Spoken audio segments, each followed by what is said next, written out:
ముందుగా మనందరి మైత్రేయ బుద్ధుడు జగద్గురు బ్రహ్మర్షి పితామహ పత్రిజీకి సన్మాల పత్రి మేడం నా ఆత్మ ప్రణామాలు. మరి అలాగే జూమ్ లో పార్టిసిపేట్ చేసిన మాస్టర్స్ కు మహావతార్ ఫౌండేషన్ యూట్యూబ్ వీక్షిస్తున్న మాస్టర్స్ అందరికీ కూడా నా ఆత్మ ప్రణామాలండి.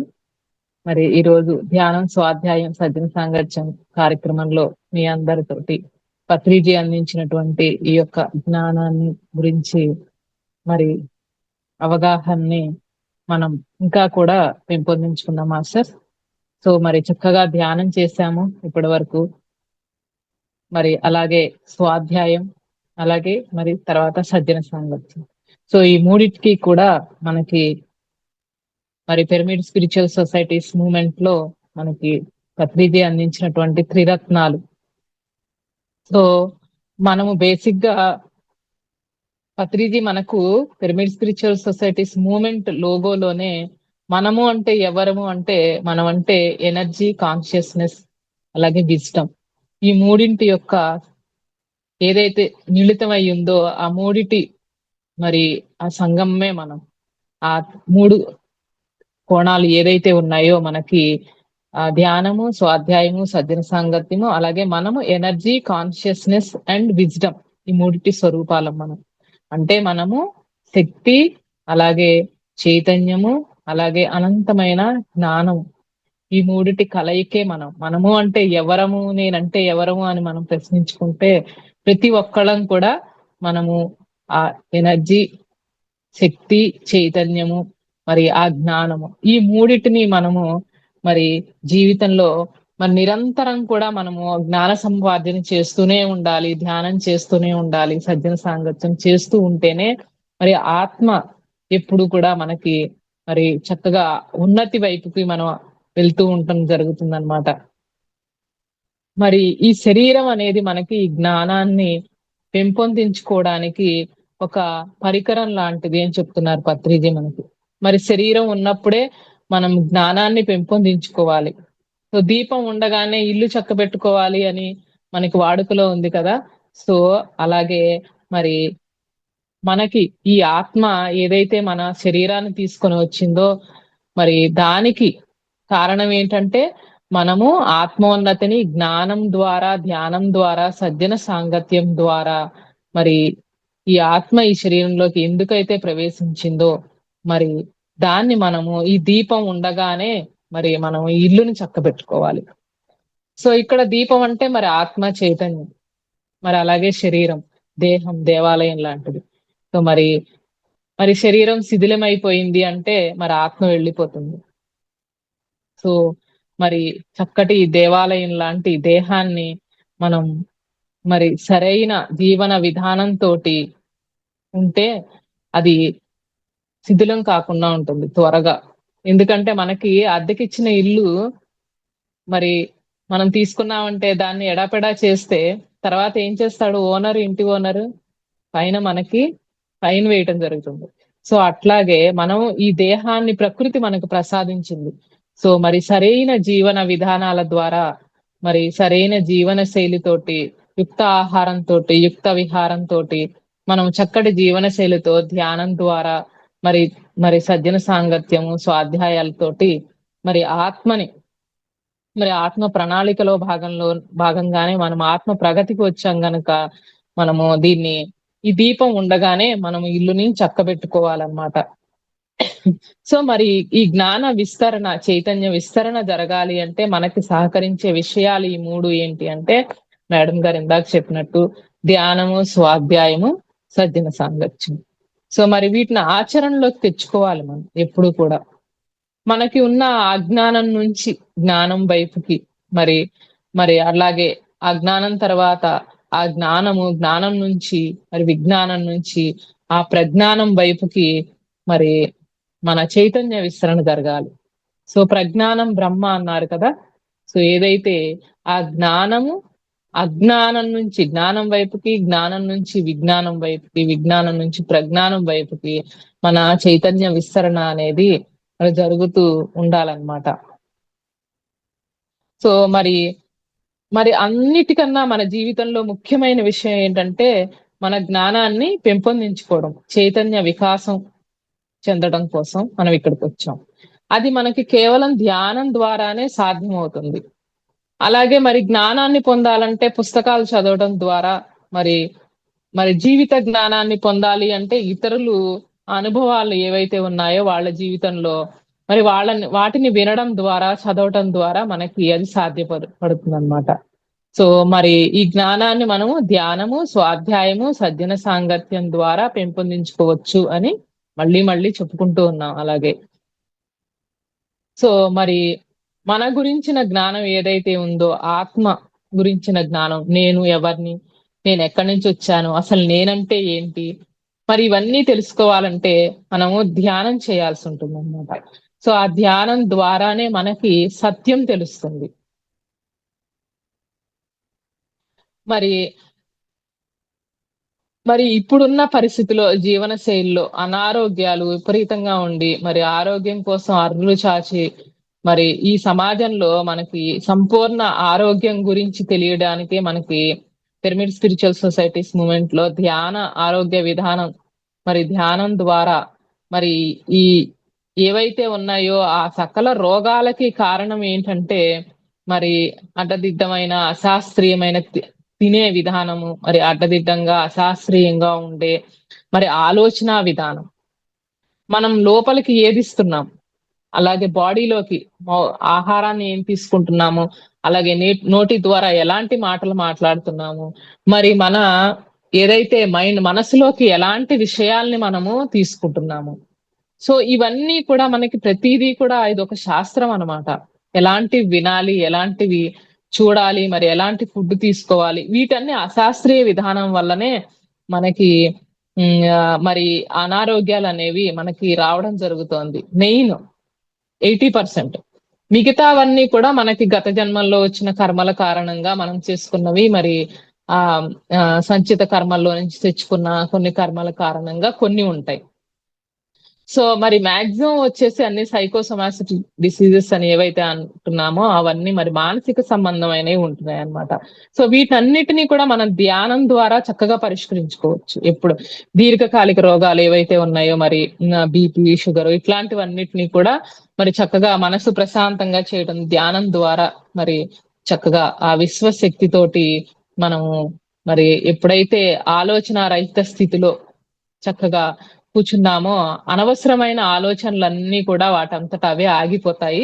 సో అప్పుడు మనకి ఆ విశ్వశక్తి తీసుకున్నప్పుడు నాడీ మండల శుద్ధి జరుగుతుంది. సో ఆ నాడీ మండల శుద్ధి జరిగినప్పుడు మనకు ఆటోమేటిక్ గా ఆ శరీరంలో ఉన్న మరి 2,72,000 నాడులు ఉంటాయి. మరి ఇవన్నీ కూడా మరి ప్రాణమయ పోషణలో ఉంటాయి. సో మరి మనకి ఆ విశ్వశక్తి ఆవాహన జరిగినప్పుడు శరీరంలోకి మరి చక్కగా ఆ ప్రాణమయ శరీరంలో ఏవైతే ఉన్నాయో మనం ఇప్పుడు అనుకున్నట్టు మనకి 7 శరీరాలు ఉన్నాయి. ఇవి కాకుండా 7 బాడీస్ ఏవైతే ఉన్నాయో ఏంటంటే అన్నమయ కోశం ఏంటంటే మనకి ఇప్పుడు బయటకు కనిపిస్తున్న ఫిజికల్ బాడీ ఏదైతే ఉందో ఇది మనకు కనిపిస్తోంది. ఇది కాకుండా మనకి మరి ప్రాణమయ కోశం ఉంది. ప్రాణమయ కోశం అంటే ఎథరిక్ బాడీ, అలాగే మనోమయ కోశం అంటే ఆస్ట్రల్ బాడీ. మన ఆలోచనలు ఏవైతే ఉన్నాయో అవన్నీ కూడా మరి మనకు ఆస్ట్రల్ బాడీ రూపంలో ఉంటాయి. అట్లాగే మరి విజ్ఞానమయ కోశము, మనం గత జన్మల నుంచి ఏవైతే ఎంతో జ్ఞానాన్ని పొంది ఉంటాం. సో అన్నిటినీ కూడా ఇప్పుడు మనము ఈ జన్మలోనే కాదు, గత జన్మల్లో కూడా ఈ ఆత్మ ఎన్నో జన్మలు తీసుకుంటూ మళ్ళీ ఇప్పుడు ఈ శరీరాన్ని మళ్ళీ అనుభవాల కోసం ధరించి ఉన్నాం గనక ఇంతకు ముందు జన్మల్లో ఉన్న మరి ఆ జ్ఞానాన్ని కూడా మనం ఏదైతే పొంది ఉన్నామో వాటిని అన్నిటిని కూడా మనం యాక్సెస్ చేసుకోవచ్చు విజ్ఞానమయ కోశాన్ని యాక్టివేట్ చేయడం ద్వారా. ఫస్ట్ అన్నమయ కోశము, ఆ తర్వాత ప్రాణమయ కోశంలో ఉన్న చక్రాలు ఏదైతే ఉన్నాయో అవన్నీ మరి ప్రాణమయ కోశంలో ఉన్న ఆ నాడులన్నీ శుద్ధి జరిగిన తర్వాత మరి మనోమయ కోశం మనస్సు. సో ఇక్కడ మనము అభ్యాసం చేస్తాం. ఫస్ట్ మన అన్నమయ కోశం ఏదైతే ఉందో శరీరంలో మనకు కనిపిస్తూ ఉన్న మరి కర్మేంద్రియాలు, జ్ఞానేంద్రియాలు ఇవన్నీ కూడా ఎప్పుడు కూడా మనం కళ్ళతోటి బయటకు చూస్తూనే ఉన్నప్పుడు ఏమవుతుందంటే ఎనర్జీ లాస్ అవుతాం. అలాగే జరిగిన విషయాలన్నీ కూడా మనకి మనసులోకి వెళ్తూ ఉంటాయి. సో అవసరమైనవి, అనవసరమైనవి అన్ని వెళ్తూ ఉంటాం. కాకుండా అవసరమైనప్పుడు దాన్ని వాడుకుని, అవసరం లేనప్పుడు ఎప్పుడైతే హాయిగా కళ్ళు 2 మూసేసుకొని ఆ చేతులు జ్ఞానేంద్రియాలు ఏవైతే ఉన్నాయో వాటిని మనము తాబేలు గనుక ఏ విధంగా అయితే ముడుచుకుని లోపలికి అంతర్ముఖం చేసుకుంటుందో ఆ విధంగా మరి ఈ జ్ఞానేంద్రియాల్ని మనకు అవసరం లేనప్పుడు మరి అనవసరమైనవి వినకుండా చూడకుండా మరి మనలో మనమే ఆ శక్తిని సమీకరించుకుంటూ ఈ కర్మేంద్రియాలు మన చేతులు ఎంతసేపు పనులు చేసుకుంటూ అవసరం లేనప్పుడు మరి చేతులు రెండు కట్టేసుకొని కాళ్ళు రెండు మరి చక్కగా క్లోజ్ చేసుకొని అన్ని కూర్చున్నప్పుడు ఆ ఎనర్జీ చక్కగా మన దగ్గరే మనం అంతర్ముఖం అవుతాం. ఆ అంతర్ముఖం అయినప్పుడు మనకి మళ్ళీ లోపల అప్పుడు ఆలోచనల ద్వారా మన మనోమైకోస్ ఆస్ట్రల్ బాడీ ఏదైతే ఉందో మరి అది యాక్టివేట్ అవ్వడం స్టార్ట్ అవుతుంది. సో అప్పుడు ఆ మనసులోకి రకరకాల ఆలోచనలు వస్తూనే ఉంటాయి అన్నమాట. అంతకుముందు రిజిస్టర్ చేసుకున్నవి. సో వాటిని మనము తగ్గించుకోవడం కోసం ఇక్కడ ఏం చేస్తాము, శ్వాస మీద మనము చక్కగా ధ్యాస పెట్టి మన ఎప్పుడైతే ఉచ్ఛ్వాస నిశ్వాసల్ని గమనిస్తూ మనము కూర్చుంటామో అప్పుడు మనకు ఆలోచనలు ఆగిపోతాయి అన్నమాట. సో ఇంతకు ముందు మన మనసు ఎప్పుడు ఏంటంటే ఆ గతంలోకి గాని లేకపోతే భవిష్యత్తుకి గాని వెళ్తూ ఉంటుంది, వర్తమానంలో ఉండదు. ఎప్పుడు కూడా జరిగిపోయిన విషయాలన్నీ గుర్తుకొస్తూ ఉంటాయి ధ్యానంలో కూర్చున్నప్పుడు. లేకపోతే నేనేదో ఆలోచనలు చేస్తూ ఉంటా, ఫ్యూచర్ ప్లానింగ్స్ దాని గురించి భవిష్యత్తుకి వెళ్ళిపోవడం జరుగుతుంది. మరి సో వీటినన్నిటినీ కూడా మరి ఎప్పుడైతే ఆపేసి వర్తమాన క్షణంలో మనం ధ్యానం చేయడానికి కూర్చున్నాం గనక చక్కగా ఆ శ్వాసని గమనిస్తూ కూర్చున్నప్పుడు నిశ్చల స్థితికి వెళ్ళిన తర్వాత మనకి చక్కగా మరి శుద్ధి అనేది జరుగుతుందన్నమాట. నాడీ మండల శుద్ధి అనేది జరుగుతుందన్నమాట. సో అప్పుడు మనకి మరి ఆ ఒళ్ళు నొప్పులు రావడం గాని, తలనొప్పి రావడం గాని ఇవన్నీ జరిగినప్పుడు మరి కూర్చోగానే కాయానుపස්සన జరుగుతుందన్నమాట. కాయానుపස්සన అంటే శరీరంలో జరిగే వివిధ మనకి ఎక్కడైతే బ్లాక్స్ నాడీ మండలంలో మనకి అశుద్ధమైన చక్రాస్ దగ్గర ఎక్కడైతే ఉంటాయో అక్కడ మనకి పెయిన్స్ వస్తూ ఉంటాయి. ఆ పెయిన్ వచ్చినప్పుడు మనం వచ్చేసిందని లేచేసేయకుండా అలాగేగా మరి వాటిని శరీరంలో జరుగుతున్న వాటిని గమనిస్తూ కూర్చోవాలన్నమాట మనం ఎప్పుడు కూడా. మరి ఆ నొప్పులు వచ్చేసాయని కళ్ళు తెరిచేయడం, తలనొప్పి వచ్చిందని కళ్ళు తెరవడం కాకుండా మనం ఏ టైం అయితే పెట్టుకున్నామో స్టార్టింగ్ లో 20 మినిట్స్ మరి 50 అవర్ వయసు అంతా అయితే అంతసేపు మరి మనకు ఒక అన్నం పొయ్యి మీద పెట్టినప్పుడు ఉడకడానికి టైం పడుతుంది కదా, మరి వెంటనే కట్టేస్తే అన్నం అయిపోదు. అట్లాగే మనకి కూడా మరి ఆ శరీరము మరి ఉడకాలన్నమాట. ఉడకటం అంటే ఇక్కడ ధ్యానం ద్వారా కాస్మిక్ ఎనర్జీ మనం తీసుకున్నప్పుడు ఆ శుద్ధి, నాడీ మండల శుద్ధి ఆ ప్రాసెస్ కంటిన్యూ అవ్వాలి గనక మనం వెంటనే కళ్ళు తెరిచేయకుండా మరి అనుపස්සన అంటారు. అంటే వాటిని మనం గమనిస్తూ ఎప్పుడు కూడా మరి ఆ కాయానుపස්සన అంటే ఏంటంటే శరీరంలో జరుగుతున్న మార్పులు, వేదనలు ఏవైతే ఉన్నాయో వాటినన్నిటినీ గమనిస్తూ అలాగే కూర్చుంటే కొంచెం సేపటికి అవే తగ్గుముఖం పడతాయన్నమాట. సో అట్లా కాయానుపස්සన అయిన తర్వాత మరి విపස්සన స్టార్ట్ అవుతుందన్నమాట. సో విపස්සన అంటే అప్పుడు పස්සన అంటే ఆ చూడడం మనకి విశేషంగా మరి మనకి ఆస్ట్రల్ బాడీ ఎక్స్పీరియన్సెస్ గాని మరి మాస్టర్స్ రావడం గాని ఇవన్నీ కూడా మనకి జరుగుతూ ఉన్నప్పుడు వాటిని కూడా గమనిస్తూ ఉండాలి. ఏదైనా గాని ఈ వేదనలు, కాయానుపసలు ఇన్ని గమనించిన తర్వాత విపස්සనా స్టేట్ లో కూడా ఏదైతే అవుతుందో వాటినన్నిటిని కూడా గమనిస్తూ ఆ యొక్క జ్ఞానాన్ని మనము పొందుతూ ఉండాలి.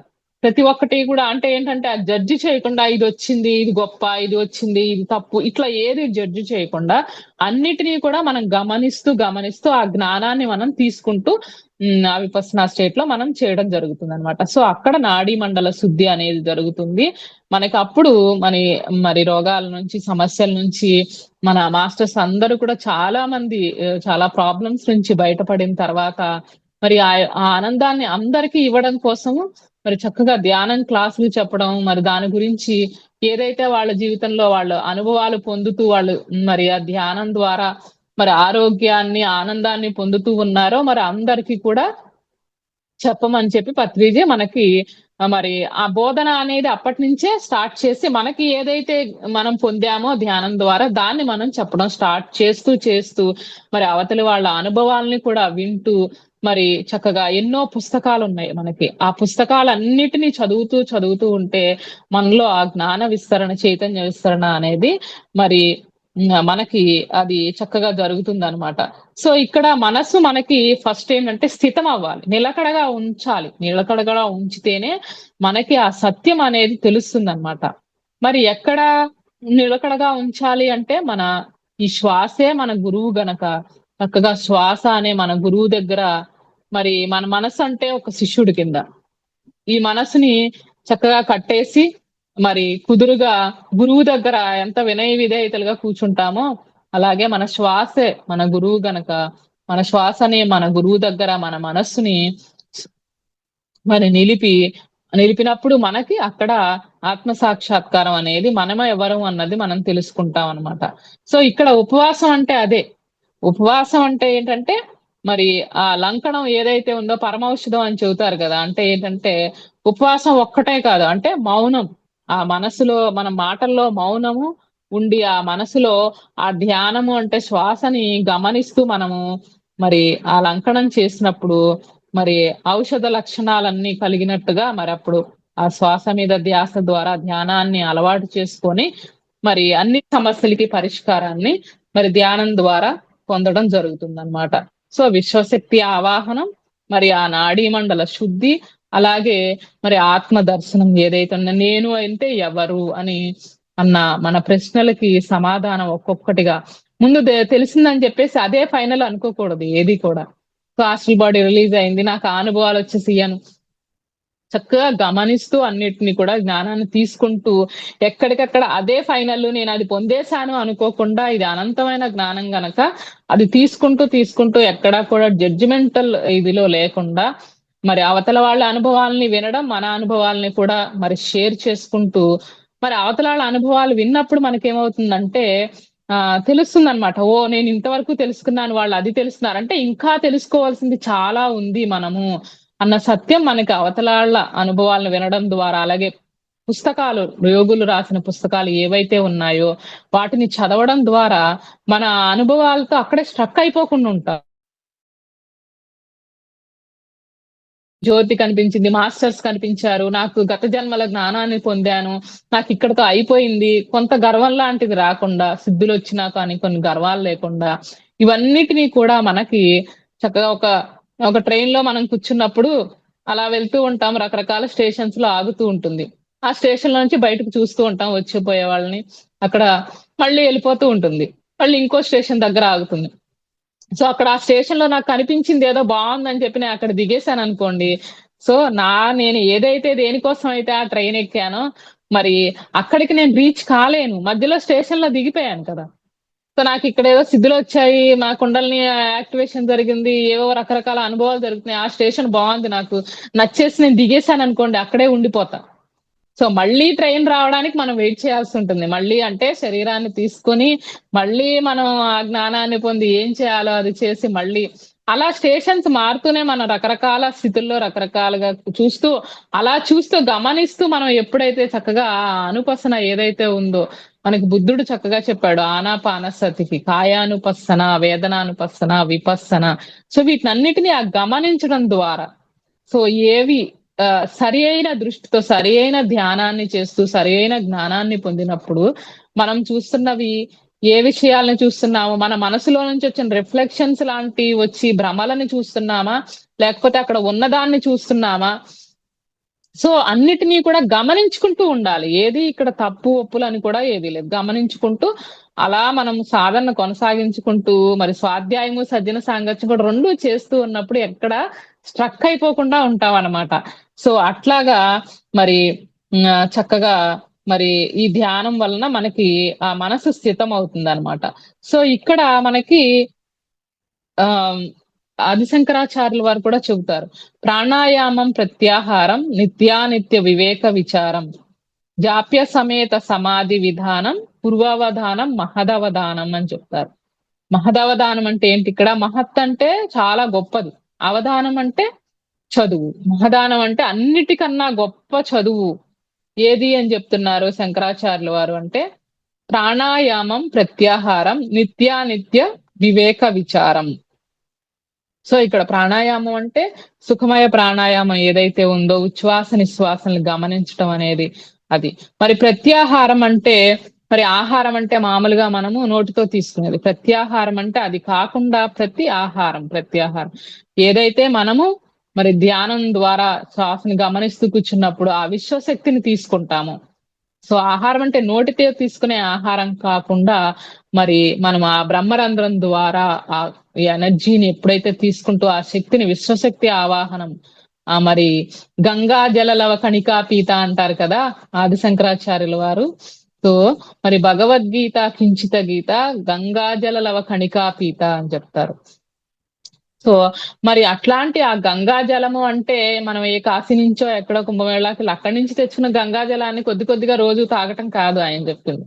సో మరి అట్లాగే భగవద్గీత కించిత గీత అంటున్నారు. అంటే ఏదో ఒక లైన్ ధర్మక్షేత్రే కురుక్షేత్రే సంవేత యుత్సవ మామక పాండవ సేవ మరి కిమ కురువత సంధ్య అయిపోయింది ఈ రోజుకి అనుకుంటాం కాదు. భగవద్గీత కించిత గీత గంగాజల లవ కణికా పీత. మరి సో అవి అట్లా ఏదైతే భగవద్గీతని కొంచెమైనా చదివి దాన్ని అర్థం చేసుకుని చక్కగా దాని ఇన్నర్ మీనింగ్ అర్థం చేసుకుంటూ మరి అట్లాగే గంగాజల లవ కణికా పీత అంటే ఇక్కడ గంగాజలము అంటే మరి మనకి ధ్యాన స్థితిలో ఆ ఖేచరి ముద్రలో కూర్చున్నప్పుడు మరి మరి ఆ విశ్వశక్తి ఆవాహనం జరుగుతుంది. మనకి ఉత్తర గీతలో కూడా అర్జునుడు శ్రీకృష్ణుల వారిని అడుగుతాడు, నేను ఏది చేస్తే ఇన్ని రకాల మరి విద్యలు ఉన్నాయి, వీటిలో నేను ఏది చేస్తే మరి నేను నా యొక్క స్వరూపాన్ని తెలుసుకోగలుగుతున్నా, పరమాత్మ స్థితిని తెలుసుకోగలుగుతాను అన్నప్పుడు ఆయన చెప్తారనమాట. సో పుటద్వయ వినుర్ముక్తో వాయుర్యత్ర విలీయతే తత్ర సంస్థమన కృత్వ ధ్యాయేత్ పార్థ ఈశ్వరం అని చెప్తారు. పుటద్వయ వినుర్ముక్తో ఎత్ర వాయురు ఎత్ర విలీయతే పుటద్వయ వినుర్ముక్త అంటే ఈ శ్వాస నిశ్వాసాలు పుటాలు, ఈ పుటాల నుంచి వచ్చే గాలి ఏదైతే ఉందో ఎక్కడ కలుస్తుంది అది అంటే ఎక్కడ విలీనం అవుతుంది అంటే భ్రూమధ్యం. సో భ్రూమధ్యం అంటే ఇక్కడ మనకి ఈ మధ్యలో మరి ఈ నాసికాగ్రం అంటే ఇక్కడ భ్రూమధ్యం అని చెప్తారనమాట. సో ఆ భ్రూమధ్యంలో విలీనం అవుతుంది. ఎప్పుడైతే మనము నిశ్చల స్థితిలో కూర్చున్నప్పుడు ఆలోచనలన్నీ ఆగిపోయిన తర్వాత మనం ప్రత్యేకంగా ఇక్కడ భ్రూమధ్యంలో దృష్టి పెడితే మనకు తలనొప్పి వస్తుంది. సో మనం ఇక్కడ చేయాల్సింది అభ్యాసం ఏంటంటే భ్రూమధ్యంలో దృష్టిని మనకు మనం పెట్టడం కాదు, మనకి ఆటోమేటిక్ గా ఆలోచనలన్నీ మన శ్వాసని గమనిస్తూ ఆలోచనలు ఆగిపోయినప్పుడు భూమధ్యంలో దృష్టికి వెళ్ళిపోతుంది ఆటోమేటిక్ గా.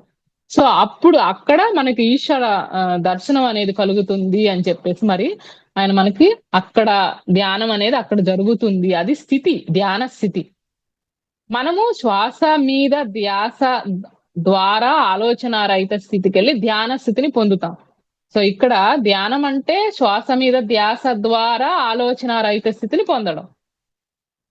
సో ఇది ఒక సాధన అన్నమాట. ఆలోచన రహిత స్థితి పొందడానికి నేను అంటే ఏంటి తెలుసుకోవాలి అంటే శ్వాస మీద ధ్యాస సాధనం. హంస ఏదైతే ఉందో మరి ఆ హంసను పట్టుకోవాలి. హంస ఏదైతే మరి పాలని నీటిని చక్కగా పెట్టినప్పుడు రెండు కలిపి పెట్టినప్పుడు దానికి కావలసిన పాలనే తీసుకుంటుంది, నీటిని వదిలేస్తుంది. సో మరి అదే విధంగా మనకి ఎప్పుడైతే శ్వాస హంస దాన్ని పట్టుకున్నప్పుడు మనము ఉచ్ఛ్వాస నిశ్వాసని పట్టుకున్నప్పుడు మనకేమవుతుందంటే నేను అనేది మనకి తెలిసిపోతుంది. ఏది కాదు ఏది, నువ్వు శరీరాన్ని కాదు, నేను మనసును కాదు, నేను బుద్ధిని కాదు, సో నేను చిత్తము అహంకారం కాదు, సో శివోహం ఏదైతే మనకి మరి ఆది శంకరాచార్యులు వారి నిర్వాణ షట్కంలో చెప్తారో మరి మరి మనోబుద్ధి అహంకార చిత్తాని నాహం. సో ఇవన్నీ కాదు, మనస్సు కాదు, బుద్ధి కాదు, చిత్తాన్ని కాదు, మనకు ఆ స్థితి మెల్లిమెల్లిగా మనం ఎవరనేది మనకి తెలుస్తూ ఉంటుంది. సో ఇవన్నీ కూడా నేను ఇప్పుడు మనకి రమణ మహర్షి గారి దగ్గరికి వెళ్తే ఆయన ఏమనేవాళ్ళు, నిన్ను నువ్వు తెలుసుకోమనేవాళ్ళు, నువ్వెవరు అని అడిగేవాళ్ళు. సో నేను ఫలానా శ్యామల అని చెప్పాను. నేను నీ పేరు అడగట్లేదు, నువ్వెవరు అంటారనమాట. సో నేనేం చేస్తున్నాను, నేను ఒక రైతునని చెప్పారనుకో, నువ్వు చేసే ఉద్యోగం నేను అడగట్లేదు, నువ్వెవరు అంట. సో అట్లా అడుగుతూ మనం విచారం చేసినప్పుడు సో నిత్య అనిత్య వివేక విచారం అని చెప్తున్నారు. ఇక ప్రాణాయామం ప్రత్యాహారం, ధ్యానం ద్వారా మనం ప్రాణాయామం సుఖమయ ప్రాణాయామం ద్వారా మనము ఉచ్ఛ్వాస నిశ్వాసాలను గమనిస్తూ కూర్చున్నప్పుడు మరి ఆ విశ్వశక్తి ఆవాహనం అనేది జరుగుతుంది. ఇప్పుడు ఈ బహిరేంద్రియాలు ఇందాక మనం చెప్పుకున్నట్టు అది అంతర్ముఖం చేసినప్పుడు మనకి విషయాలన్నీ లోపలికి వెళ్ళడం మానేస్తాయి కదా, అప్పుడు మనసు విజృంభిస్తుంది. సో ఆ మనస్సు కూడా మనము శ్వాస మీద ధ్యాస ద్వారా కంట్రోల్ చేస్తున్నప్పుడు మనకి ఆ మనస్సు కూడా మరి చిత్తం కూడా మరి నిశ్చలం అవుతుంది అనమాట. వాటిని కూడా ఆలోచనలు వస్తూ ఉంటాయి, దాని వెనకాల పరిగెత్తకూడదు. మళ్ళీ ఆలోచనలు వస్తున్నాయి, శ్వాసని మళ్ళీ బ్యాక్ శ్వాసని గమనిస్తూ ఉంటాం. మళ్ళీ ఏవో ఆలోచనలు వస్తూ ఉంటాయి, మళ్ళీ దాని వెనకాల మళ్ళీ ఇలా వస్తున్నాయని చిరాకు పడకుండా మళ్ళీ శ్వాస మీదకి తీసుకొస్తూ దృష్టిని మనం అట్లా అట్లా సాధన చేస్తూ ఉండాలి.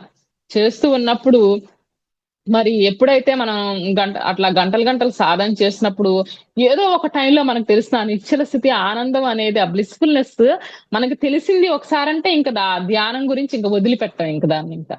సో తెలిసే వరకు కూడా మనం కొద్దిగా ఆ సాధన అనేది చేస్తూ ఉన్నప్పుడు ఆ మనసు అనేది మరి ఆ కంట్రోల్ అవుతున్న, మనసుతో పోట్లాట కాదు ఇక్కడ.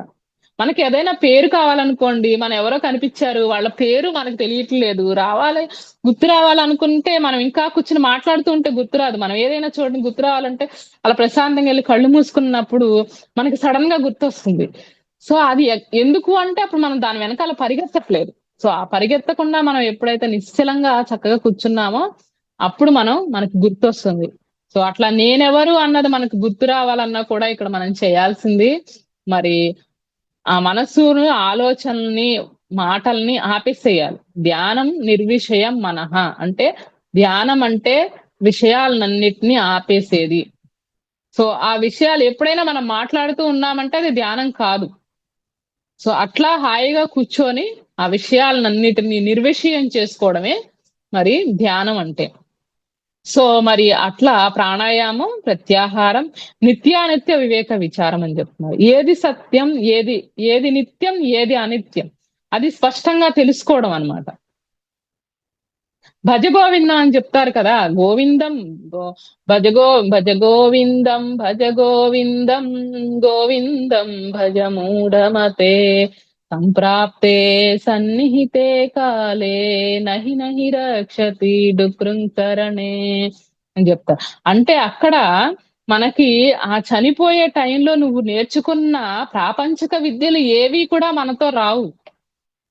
ఒక డుకృంకరణే అంటే ఆయన చెప్తున్నది సంస్కృతం గురించి, ఏమి సంస్కృతం నేర్చుకోవద్దని చెప్పట్లా వ్యాకరణ. సంస్కృతం రాకపోతే మనకు భజగోవిందం అర్థమే కాదు అక్కడ వ్యాకరణం తెలియకపోతే. ఆయన చెప్తున్నది ఆ పాండిత్యం దగ్గర ఆగిపోవద్దు. ప్రాపంచిక జ్ఞానం ఏదైతే సంపాదిస్తున్నామో మన భుక్తి కోసం వాటి దగ్గర ఆగిపోవద్దు. సో ఆ శరీరం నిలబట్టం కోసం మన ప్రాపంచిక విద్యలు పొట్టకూటి కోసం చేసేవో చేసుకోండి, తప్పేం లేదు. కానీ అక్కడే ఆగిపోవద్దు. సో మన ఆ గోవిందం అంటే గో అంటే ఇంద్రియాలు, విందం అంటే ఇంద్రియాలకు చూసేది, ఇంద్రియాలకు ఇంద్రియమైంది ఏది అంటే అక్కడ ఆత్మ.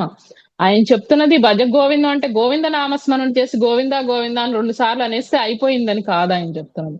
సో సంప్రాప్తే సన్నిహితే కాలే మనకి ఆ చనిపోయే టైం వచ్చినప్పుడు మనతో నిజంగా వచ్చేది ఏది అంటే మరి ఈ ప్రాపంచిక విద్యలన్నీ రావు.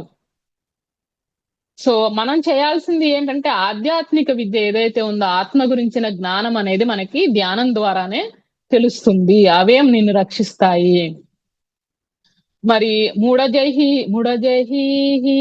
ధనాగమ తృష్ణ కురు సద్బుద్ధిం మనసి వితృష్ణం ఎల్లభసే నిజ కర్మోపాత్తం విట్టంతేన వినోదయ చిత్తం భజ గోవిందం భజ గోవిందం గోవిందం భజ మూఢమతే సంప్రాప్తే సన్నిహితే కాలే నహి నహి రక్షతి వికృంకరణే నహి నహి రక్షతి వికృంకరణే మూఢజహి ధనాగమ తృష్ణం. అదేం చెప్తున్నారంటే ఇక్కడ మూఢమైన మనస్సు ధన ఆగమ తృష్ణ అని చెప్తున్నారు. అంటే ధనాన్ని సంపాదించద్దని చెప్పట్లేదు. ధన ఆగమ తృష్ణ అంటే ఇంకా కావాలి అనే తృష్ణ ఏదైతే ఉందో దాన్ని వదలమని చెప్తున్నారు. తృష్ణ అంటే మితిమీరిన అతి మోహం. మన ఆ ధన సంపాదన తోటి మన మన చక్కగా రోజువారీ కార్యక్రమాలు మనం అది తప్పు కాదు. కానీ ఆ మనోళ్ళ కోసం, మునిమనవాళ్ళ కోసం, వాళ్ళ తరతరాలు తినడం కోసం కూర్చొని ఈ జీవితాన్ని దేనికైతే తీసుకొచ్చినా అది మర్చిపోయి ఆ తృష్ణ ఏదైతే ఉందో దాన్ని తగ్గించుకోమని చెప్తున్నారు. మూఢజహీ ధనాగమ తృష్ణం కురు సద్బుద్ధిం మనసి వితృష్ణం. కురు సద్బుద్ధిం మనసి వితృష్ణం అని చెప్తున్నారు. అంటే కురు చెయ్యి, ఏం చెయ్యి? మనసి వితృష్ణం, మనసుని వితృష్ణం అంటే తృష్ణ రహితంగా చేయమని చెప్తున్నారనమాట. సో సద్బుద్ధితోటి, ఆ బుద్ధి సద్బుద్ధి అంటే నిత్య అనిత్య వివేక విచారం. అంటే ఇక్కడ ఎందుకు చెప్తున్నాము అంటే ఇది నిత్యమేది అనిత్యమైంది ఏది. సో నిత్యమైంది ఏది? శాశ్వతమైన మన ఆత్మ చైతన్యం ఏదైతే మనము మరి ఆ తల్లి గర్భంలోకి రాకముందే మనం ఉన్నాం. మనం వచ్చాము అందులోకి, ఆ తర్వాత పుట్టాము, పెరిగాము, పెద్దయ్యాము, పేరు పెట్టారు, మళ్ళీ పోతాం. పోయిన తర్వాత కూడా మనం ఉన్నాము, అలాగే తల్లి గర్భంలోకి వచ్చే ముందు మనం ఉన్నాము. సో మరి ఈ వచ్చి పోతున్న వాడు ఎవడు? నేను పుట్టాను, పెరిగాను, పెద్దయ్యాను, చిన్నప్పటి నుంచి పెరిగి పెద్దయ్యాను, మళ్ళీ ముసలవుతాను, మళ్ళీ శరీరం శిథిలమైతే పోతుంది. సో మరి ఈ స్టేజెస్ అన్ని ఉన్నవి నేనే కదా. సో ఇవన్నీ స్టేజెస్ అన్ని అనుభవిస్తుంది, పోతోంది, మళ్ళీ వస్తోంది. సో ఈ వచ్చి పోతూ ఉన్నవాడు ఎవడు అనేది కనుక్కోవాలి. ఇక్కడ నేను ఎవరు అంటే ఏంటంటే వస్తూ పోతూ ఉన్నాము. ఈ వస్తూ పోతున్నవాడు ఎవడు? ఈ మరి యొక్క అనుభవాలన్నిటినీ పొందుతున్న వాళ్ళు ఎవరు? సో ఈ నిత్యమైంది ఏది అంటే ఇక్కడ ఆత్మ పదార్థం. శిథిలమైపోయేది అంటే అవస్థ ఏదైతే ఉందో, నేను బాల్యావస్థను విడుస్తూనే యవ్వనంలోకి వస్తున్నా, యవ్వనంలోకి విడుస్తూనే మరి ఆ శరీరం మార్పులు ఎలా అయితే సహజంగా జరుగుతూ వెళ్ళిపోతూ ఉన్నాయి, ఏది ఎక్కడ ఆగట్లేదు. సో అట్లాగే శరీరం కూడా వన్స్ శిథిలమైపోయిన తర్వాత మరి ఈ బట్టను మనం ఏ విధంగా అయితే మారుస్తున్నామో అలాగే శరీరాల్ని మారుస్తూ వస్తున్న ఆత్మ ఏదైతే ఉందో అది నిత్యమైనది. సో అనిత్యమైంది ఏది ఇక్కడ అంటే ఇక్కడ శరీరం అనిత్యమైంది. మరి ఈ శరీరాన్ని నిలుపుకోవడం కోసం మరి సంసారము, బాధ్యతలు, పిల్లలు ఇవన్నీ మరి గృహస్థం తీసుకున్నప్పుడు మరి బాధ్యత అనేది, ధనం అనేది కావాలి. కానీ తృష్ణ లేకుండా సద్బుద్ధితోటి నువ్వు చేసింది. సో మరి అది చెప్తున్నారు. ఎల్లభసే నిజ కర్మోపాతం విత్తం తేన వినోదయ చిత్తం. మరి ఏం చెప్తున్నారు అంటే మరి ఆ తృష్ణ లేకుండా చేసినప్పుడు మరి అట్లాంటి ధనంతో చక్కటి మరి అలాంటి ధనంతో మనం చక్కగా ఎంజాయ్ చేయొచ్చు. ఆయన చెప్తున్నది ఏంటంటే తృష్ణ లేకుండా మరి ఒక ధర్మబద్ధంగా జీవితాన్ని జీవించి ఏదైతే మనకి మరి బుద్ధుడు కూడా చెప్తున్నాడు సమ్యక్ జీవితము, మరి ఆ చక్కటి మరి సరి అయిన జీవన భృతి అంటే ఆ సంపాదన కూడా ధర్మబద్ధంగా ఉండాలి. అధర్మయుక్తంగా మాంసాహారం అమ్ముతూ, గంజాయి మరి వీటిని అమ్ముతూ మరి ఏదైతే సమాజానికి ద్రోహం తలపెట్టే వాటిని, సమాజాన్ని వినాశనానికి కారణమయ్యే ఆ వృత్తి వ్యాపారాల్లో కాకుండా అవన్నీ ఎందుకు చేస్తారంటే ధన సంపాదన కోసమే చేస్తున్నారు. తృష్ణతోటి చేయడమే కదా. మరి అట్లాంటి ఏవైతే ఉన్నాయో అవి చేయకుండా ధర్మబద్ధంగా సంపాదించే, తృష్ణ లేకుండా సంపాదించే దాటితోటి మరి ఆనందంగా కూడా మరి ఉండొచ్చు అని చెప్తున్నారు. సో ఇక్కడ ఎందుకు నిత్యము అనిత్యము ఏది అన్నది మనము చక్కగా స్పష్టంగా తెలుసుకొని, జపం అంటే అక్కడ అభ్యాసం, తిరిగి అదే చేస్తాం. జపంలో ఏం చేస్తాం? తిరిగి అదే మనం చెప్తూ ఉంటాం. సో ఇక్కడ జాప్య సమేత సమాధి విధానం, పూర్వావధానం మహదవధానం. సో అది మరి నిత్యానిత్య వివేకం, మనం చేస్తున్న పనుల్లో ఇది నిత్యమైందా, ఇది అనిత్యమైందా, సో దేనికోసం మనం చేస్తున్నాము అనేది ఆ తృష్ణరహితంగా మనం చేసుకుంటూ ఉన్నప్పుడు మరి ఆ సమాధి విధానం, అలాగే మరి ఈ అన్నిటినీ విధిగా అభ్యాసం చేయాలి. పూర్వావధానం అంటే ఇలాంటి చదువులు చదవాలి. యోగి వేమన కూడా అదే చెప్తారు. సో మరి మతమ్ముల చిక్కి చావనేలా, మరి ఆ చావు పుట్టుక లేని చదువేలా చదవరు అని చెప్తారు.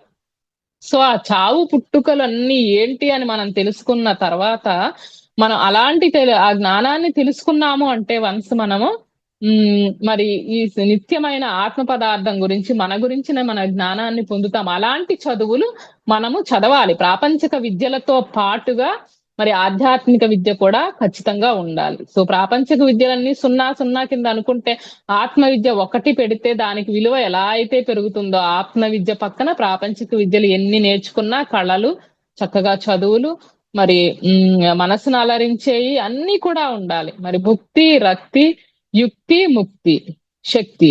శక్తితో కూడి ఉండాలి. యుక్తిగా చేయాలి. అంటే సమంగా మరి సరిపడా ఎక్కువ కాకుండా తక్కువ కాకుండా. సో భుక్తి అంటే శరీరానికి సంబంధించింది, రక్తి అంటే మనసుకు సంబంధించింది. మరి యుక్తితో కూడి భుక్తి ఉండాలి, యుక్తితో కూడి రక్తి ఉండాలి. సో అన్ని కూడా సమంగా ఉండాలి, ఏది కూడా ఎక్కువ తక్కువ కాకుండా. అలాగే భుక్తి మరి యుక్తితో కూడి రక్తి, మరి యుక్తితో కూడి శక్తి. ధ్యానం కూడా మరి చక్కగా సమంగా చేసుకుంటూ ప్రాపంచికము అటు ఆధ్యాత్మిక రెండింటినీ కూడా బ్యాలెన్స్ చేసుకుంటూ మరి చక్కటి జీవిత విధానాన్ని గడపమని మనకి పత్రిజీ మన చక్కటి సందేశాలను ఇచ్చారు. సో మరి ఈ మూడింటిని ఎప్పుడు కూడా ప్రాణాయామం, ప్రత్యాహారం, నిత్యానిత్య వివేక విచారం విధిగా అభ్యాసం చేయాలి అనేసి మనకి మరి ఆది శంకరాచార్యుల వారు చెప్పడం అనేది జరిగింది.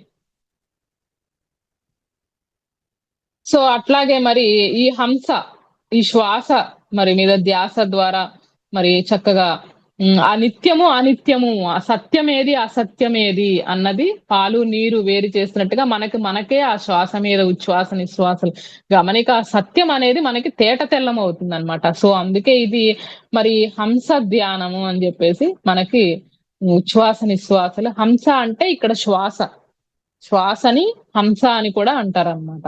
సో అట్లా మరి మనం ప్రతి ఒక్కళ్ళం కూడా హంస ధ్యానం ద్వారా మరి చక్కగా అందరూ కూడా సరస్వతి పుత్రులుగా అయ్యి మరి జ్ఞానాన్ని మరి పొందడం అనేది మరి జరుగుతుంది అనమాట. సో అట్లాగే మరి ఇంకా మనకి ధ్యానము, స్వాధ్యాయము, అలాగే సజ్జన సాంగత్యం. సజ్జన సాంగత్యం గురించి కూడా మనకి ఏం చెప్తున్నారు ఆది శంకరాచార్యుల వారు? త్రిజగతి సజ్జన సంగతి రేఖ భవతి భవార్ణవ తరణే నౌక అని చెప్తున్నారు.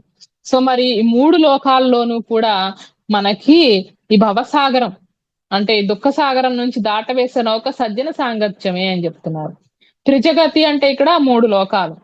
మరి ఇక్కడ మనకి పత్రిజీ ఏం చెప్తున్నారంటే మన శరీరంలో 6 చక్రాలు ఉన్నాయి కదా, ప్రాణమయ కోశంలో మనం ఇందాక చెప్పుకున్నట్టు మూలాధార చక్రము, స్వాదిష్టానము, మణిపూరకము, అనాహత, విశుద్ధ, అలాగే ఆజ్ఞా చక్రం.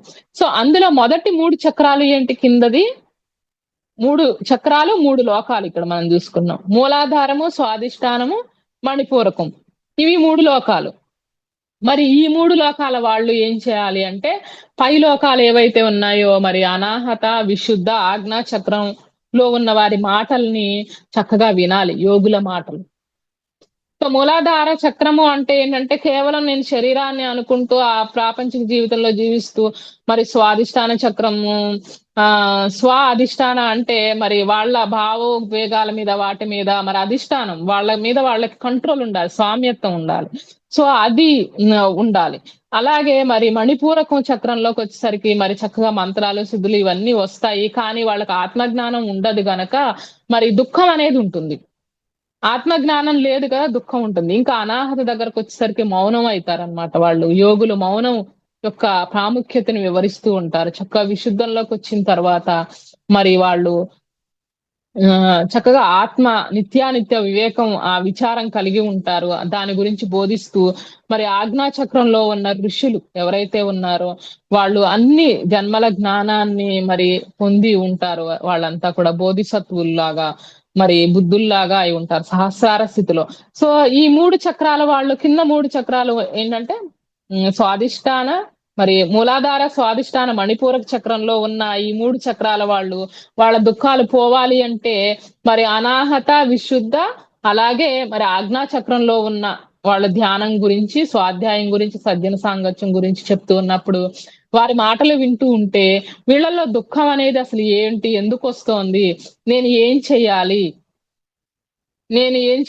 ఏం చేయకూడదు, సత్యం అంటే ఏంటి, ధర్మం అంటే ఏంటి, జ్ఞానం అంటే ఏంటి, ఇవన్నీ కూడా తెలుస్తూ ఉన్నప్పుడు సాధనగా మరి ముందుకు వెళ్ళడం, సాధన చెయ్యాలి అన్న విషయం తెలుస్తుంది అనమాట. సో మరి అట్లా విశుద్ధి చక్రంలో ఉండేవాళ్ళు మంచి పుస్తకాలు చదవమని చెప్తారు. అనాహత చక్రంలో ఉన్న వాళ్ళు మౌనం పాటించమని చెప్తారు. మౌనంగా ఉండు. మరి నీ ఆత్మ ఏం నీ మనసు హృదయం ఏం చెప్తుందో వినాలి అంటే ముందు మన మాట ఆపాలి. ఆ రొద వినాలి. ఓ రొద మనం ఆపేసేయాలి. మనసు రొద, బయట ఈ చెవుల నుంచి వచ్చే రొద. అప్పుడు మనకి విశుద్ధంగా మౌనంగా ఉన్నప్పుడు మనకు తెలుస్తుంది. సో అందుకని వాళ్ళు మౌనంగా ఉండమని చెప్తారు. మరి విశుద్ధ చక్రంలో ఉన్న వాళ్ళు మంచి పుస్తకాలు చదువు అని చెప్తారు. మంచిగా మాట్లాడు అని చెప్తారు. అట్లాగా ఆజ్ఞా చక్రంలో ఉన్న వాళ్ళు ధ్యానం చేయమని చెప్తారు ఎక్కువగా. మరి ఈ కింది చక్రాల్లో ఉన్న వాళ్ళకి మౌనము, మరి పుస్తకాలు చదవడము, ధ్యానము ఇవి తెలియవు. వాళ్ళకి ఇంట్రెస్ట్లు తెలియవు. మరి ప్రతి ఒక్కళ్ళం కూడా ఎలాంటి కుటుంబంలో పుట్టినా కూడా చేరవలసిన గమ్యం ఏంటంటే సంఘం శరణం గచ్చామి. బుద్ధం శరణం గచ్చామి, ధర్మం శరణం గచ్చామి, సంఘం శరణం గచ్చామి. బుద్ధుడు అంటే ధ్యానానికి మనకి సింబల్ మరి. అలాగే ధర్మము అంటే మనం ఏం చేయాలి, ఏం చేయకూడదు తెలియాలి అంటే మరి సత్యం తెలియాలి. సో ఆత్మ సత్యము ఎప్పుడైతే తెలుస్తుందో మనకి ధర్మం బోధపడుతుంది.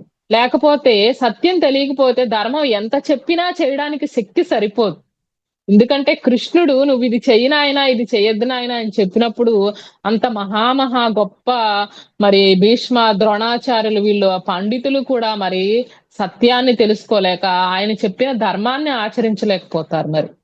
సో మరి ధర్మాన్ని ఆచరించాలా కూడా ధ్యాన శక్తి ఉండాలి. మరి ఆ సత్యాన్ని అవగాహన చేసుకోగలగాలి. కనీసం సత్యం మనకి పూర్తిగా మనం అనుభవంలోకి రాకపోయినా కృష్ణుడు లాంటి భగవంతుడని తెలుసు అందరికి. మరి కృష్ణుడు ఆయన చెప్పింది సత్యం అని తెలుస్తూనే ఉన్నా మరి ఆయన చెప్పిన సత్యాన్ని పాటించడానికి, మరి ఆ ధర్మాన్ని ఆచరించడానికి వాళ్ళకి ఆ శక్తి సరిపోలేదు.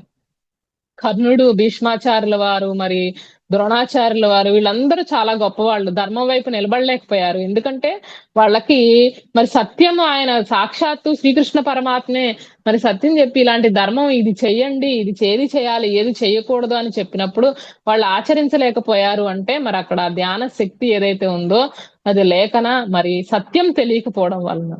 సో అందుకే ప్రతి ఒక్కళ్ళు మరి బుద్ధం శరణం గచ్చామి, ధర్మం సంఘం శరణం గచ్చామి. ఆ సంఘం ఎలాంటి సంఘం అయి ఉండాలి? సజ్జన సంఘం అయి ఉండాలి. సత్యం తెలిసిన జనులతోటి కూడిన సంఘం ఏదైతే ఉందో, బుద్ధ సంఘం ఏదైతే ఉందో అలాంటి సజ్జన సంఘంలో ఉంది. దుర్జన సంఘంలో ఉంటే ఏమవుతుంది? దుర్జన సంఘంలో ఉన్న మరి శకుని, మరి మనకు తెలుసు దుష్ట చతుష్టయం, ఇవాళ వీళ్ళందరిది కలిపి మరి అందరూ కలిసిన ఆ దుర్జన సంఘంలో ఉన్నదంతా కూడా కౌరవులు. మరి ఆ కురుక్షేత్రంలో కౌరవులకు సంబంధించిన వాళ్ళంతా కూడా నాశనం అయిపోయారు.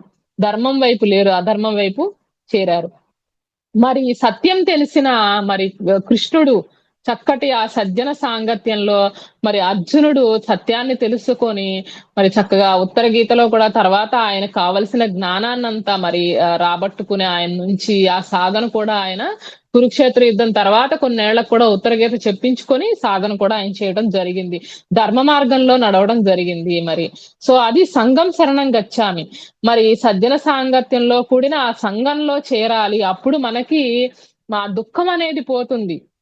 సో మరి ఆ దుఃఖం అనేది అర్జునుడి దుఃఖాన్ని మరి ఆయన మరి చక్కటి సత్యం తెలిసిన మరి ఆ శ్రీకృష్ణుడితోటి సహవాసంతో మరి వాళ్ళ జీవితం ధర్మ మార్గంలో నడిచింది. మరి సాక్షాత్తు శ్రీకృష్ణుడు ఎదురుగా ఉన్నా కానీ ఆ సజ్జన సాంగత్యం వాళ్ళు చేయలేకపోయారు అంటే మరి వాళ్ళకి నిత్యానిత్య వివేకం లేదు, ధర్మ మార్గంలో నడవాలని లేదు అనమాట. సో అట్లా ప్రతి ఒక్కళ్ళు కూడా మరి సజ్జన సాంగత్యం చెయ్యాలి అని చెప్తున్నారు.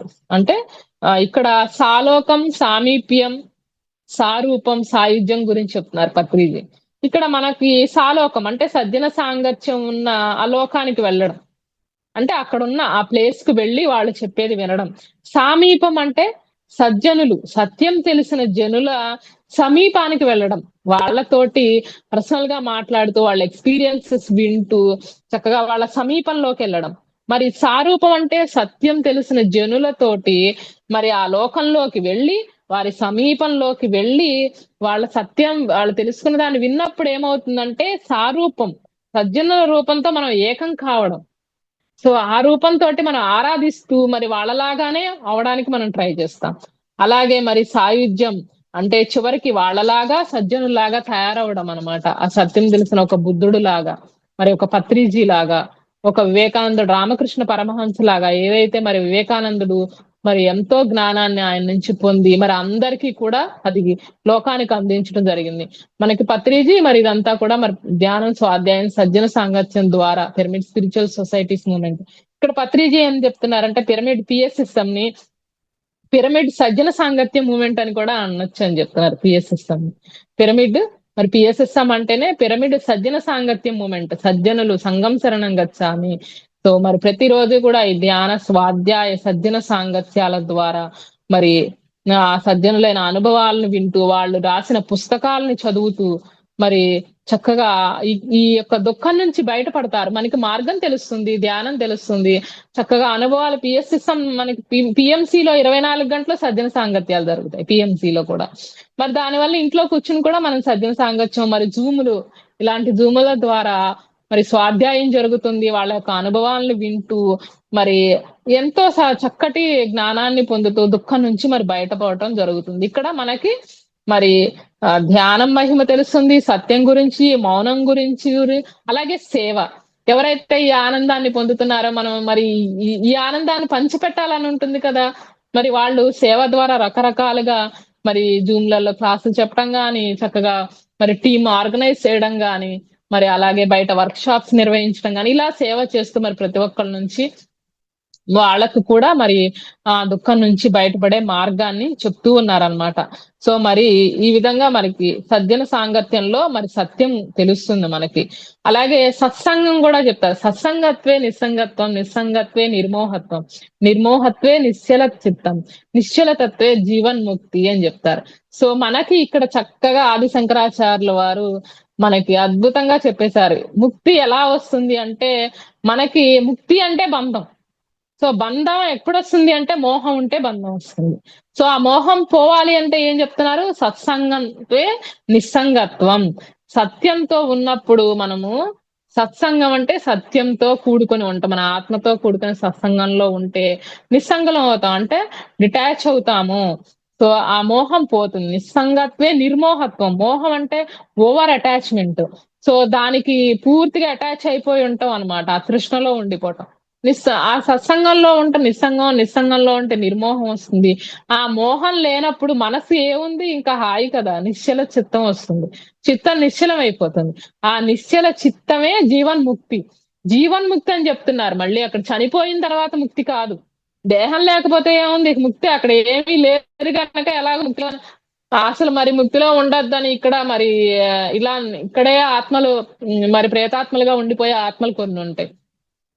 కొన్ని ఆత్మలు చక్కగా పైకి వెళ్ళిపోతాయి. కానీ జీవన్ముక్తులుగా ఉండమని చెప్తున్నారు. ఇక్కడ నిశ్చల చిత్తంతో ఉండడమే జీవన్ముక్తి. మనిషి ముక్తికి మార్గం జీవన్ముక్తుడుగా ఉండడమే. ఇంకా చనిపోయిన తర్వాత ముక్తి లభించడం వల్ల మనము ఆ జ్ఞానాన్ని జీవితంలో ఇంప్లిమెంట్ చేయలేము.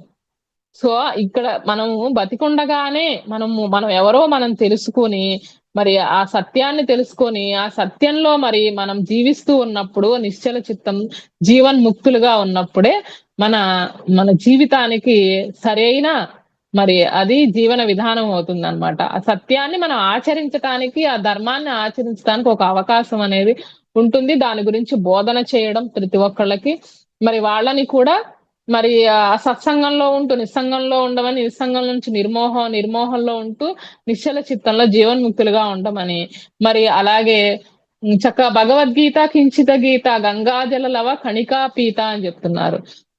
మరి మరి అలా చేసిన వాళ్ళకి చనిపోయిన తర్వాత మరి యముడితో చర్చలనే ఉండవంట. ఎందుకు నువ్వు ఇది చేసావా, అది చేసావా, ఈ చర్చ ఏమీ ఉండదు వాళ్ళకు. ఎందుకంటే బతికి ఉండగానే మరి భగవద్గీతను చదివారు, సజ్జన సాంగత్యం చేసి భగవద్గీత గురించి చర్చించారు. మరి అలాగే ఆ గంగాజలం ఏదైతే ఉందో ఆ సత్యాన్ని దర్శించి మరి ఆ అమృతాన్ని స్వీకరించున్నారు. సో అందుకని వాళ్ళకి అమృతత్వమే. అమృతత్వం అంటే మృత్యువు లేనిది అంటే ఏంటంటే, మృత్యు ఉన్నది శరీరానికే గాని ఆత్మకి కాదు అన్న సత్యాన్ని తెలుసుకున్న వాళ్ళు జీవన్ముక్తులు, మృత్యుంజయులు. సో అలాగే తపస్వాధ్యాయ ఈశ్వర ప్రణిధానైన క్రియాయోగ అని చెప్తున్నారు. ఇక్కడ క్రియాయోగము చేయవలసింది ఏంటి? తపస్సు, స్వాధ్యాయము, ఈశ్వర ప్రణిధానం. సో ఇక్కడ తపస్సు అంటే తప్పింప చేసుకోవడం, తగ్గించటం. ఈ అనిత్యమైన వ్యవహారాలన్నిటిని తగ్గించుకుంటూ మరి చక్కగా ధ్యానం చేస్తూ తపస్సు, మరి స్వాధ్యాయం అంటే పుస్తకాలు చదవడం, మరి ఈశ్వర ప్రణిధానం అంటే మరి ఆ తెలుసుకున్న సత్యంలో జీవించటం. ఈశ్వర ప్రణిధానం అంటే మరి మొత్తం అంతా ఉన్నదంతా ఈశ్వర సర్వభూతాన అన్ని సమస్త భూతాలలో ఉన్నది అంతా కూడా మరి ఈశ్వర తత్వమే అన్న సత్యంలో జీవించటం. సో ఫస్ట్ దంతా కూడా మనకి సాధన చెప్తున్నారు. ఈశ్వర ప్రణిధానము అంటే మరి ఆ సత్యంలో ఎలా జీవించాలి అన్న విషయాన్ని కూడా మనకి తెలుస్తుందన్నమాట. సో ఇదే క్రియా యోగము అంటే తపస్వాధ్యాయ ఈశ్వర క్రియా తపస్వాధ్యాయ ప్రణిధానైన ఈశ్వర ప్రణిధానైన క్రియా యోగ. మరి భగవద్గీత గురించి, మరి ధ్యానం గురించి, స్వాధ్యాయము సజ్జన సాంగత్యం గురించి మరి మనకి ఆది శంకరాచార్యులు వారు కూడా చక్కగా ఈ శ్లోకంలో చెప్పేశారు. కురుతే గంగా మరి భగవద్గీత కించిత గీత గంగాజలలవ కణికాపీత. సో అది దాని గురించి మరి ధ్యానం స్వాధ్యాయం సజ్జన సాంగత్యం గురించి ఈ రోజు మరి చక్కగా మనము పిరమిడ్ స్పిరిచువల్ సొసైటీస్ మూవ్మెంట్ లో మనకి పత్రిజీ అందించినటువంటి త్రిరత్నాలు ఇవి ప్రతిరోజు కూడా అందరూ కూడా ఇది చెయ్యాలి అని చెప్పి మనకి పత్రిజీ చెప్తున్నారు. సో పిరమిడ్ సజ్జన సాంగత్యం మూవ్మెంట్ అని కూడా చెప్తున్నారు పిఎస్ఎస్ఎం అంటే. చక్కగా ఇప్పుడు జూముల ద్వారా పిఎంసి ఛానల్ ద్వారా ఇంట్లో కూర్చుని సజ్జన సాంగత్యం చేసుకుంటూ పౌర్ణమ అమావాస్యాల్లో కుదిరినప్పుడు బయట మెడిటేషన్ క్లాసెస్ కి వర్క్ షాప్స్ కి మరి వెళ్తూ చక్కగా మరి సత్యం తెలుసుకుంటూ మరి జ్ఞానాన్ని పొందుతూ మరి ప్రతి ఒక్కళ్ళు కూడా మరి చక్కగా ధర్మ మార్గాన్ని అనుసరిస్తూ ప్రతి ఒక్కళ్ళకి కూడా మరి బోధన తర్వాత ధ్యానము స్వాధ్యాయము సజ్జన సాంగత్యం బోధన. సో సాధన చేస్తూనే మరి బోధించటం కూడా మనకి చెప్తూ ఉన్నారనమాట. So thank you masters. ఈ రోజు మీ అందరినీ ఇలా కలుసుకొని మరి పత్రిజీ అందించినటువంటి జ్ఞానాన్ని షేర్ చేసుకోవడం నాకు చాలా ఆనందంగా అనిపించింది. థ్యాంక్ యూ మేడం నాకు ఈ అవకాశం ఇచ్చినందుకు. Foundation thank you. Thanks madam.